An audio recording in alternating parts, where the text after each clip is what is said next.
আসসালামু আলাইকুম বন্ধুরা, কী অবস্থা? সবার কেমন আছেন? তো আশা করি সবাই ভালো আছেন।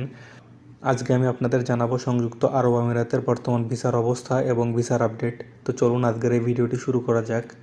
তো আজকে হচ্ছে 17 জানুয়ারি 2025। ইতিমধ্যে আমাদের দেশের আউটসাইড ভিসাগুলো নিয়ে বিভিন্ন ধরনের আলাপ আলোচনার পরে সিদ্ধান্ত হয়েছে যে অতি শীঘ্রই ফেব্রুয়ারির প্রথম সপ্তাহের মধ্যে আমাদের দেশের ভিসাগুলো চালু হয়ে যাবে। আউটসাইড ভিসা, লোকজন চাইলে দেশের বাড়ি থেকে আসতে পারবে। আর হচ্ছে যে বর্তমানে যারা দেশের মধ্যে আছে তাদের জন্য ট্রান্সফার ভিসাও চালু আছে। তারা এক জায়গা থেকে ক্যান্সেল হয়ে অন্য জায়গায় হাই প্রফেশন ভিসাগুলো লাগাইতে পারতেছে। লেবার ভিসাগুলো বন্ধ আছে, যেগুলো হচ্ছে লো প্রফেশন, ক্লিনার বা হেল্পার, এইসব যেগুলো লো প্রফেশন আছে সেগুলো বন্ধ আছে। তবে চাইলেই হাই প্রফেশন ভিসা করা যাচ্ছে। এটার জন্য বাংলাদেশের যে কোনো একটি বিশ্ববিদ্যালয়ের সার্টিফিকেটের প্রয়োজন হয়।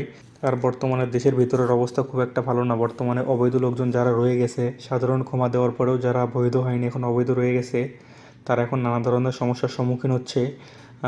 অনেককে দেখা যাচ্ছে যে বর্তমানে ফাইন রিডিউস করার যে একটা অ্যাপ্লিকেশন ছিল সেটিও বন্ধ করে দিয়েছে।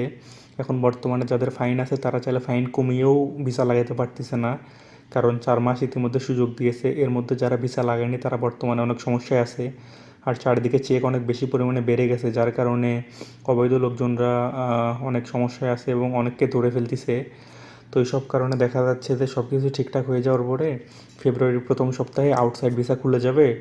আর হচ্ছে যে আউটসাইড ভিসা খোলার পরে আস্তে আস্তে লেবার ভিসা থেকে শুরু করে সব কিছু শুরু হবে। আর প্রথমে খুলবে হচ্ছে ভিজিট ভিসা। আপনারা সবাই জানেন যে বাংলাদেশ থেকে প্রচুর পরিমাণে পর্যটক এদেশে ঘুরতে আসে, আবার অনেকে ঘুরতে এসে থেকেও যায়। এদেশের অর্থনীতির একটি মূল অংশ আসে হচ্ছে এইসব ভিসার থেকে।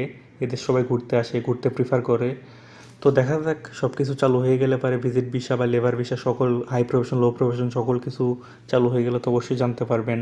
আর ভিসা সম্পর্কে নিত্য নতুন আপডেট পেতে আমাদের এই চ্যানেলটি সাবস্ক্রাইব করে আমাদের সঙ্গেই থাকবেন।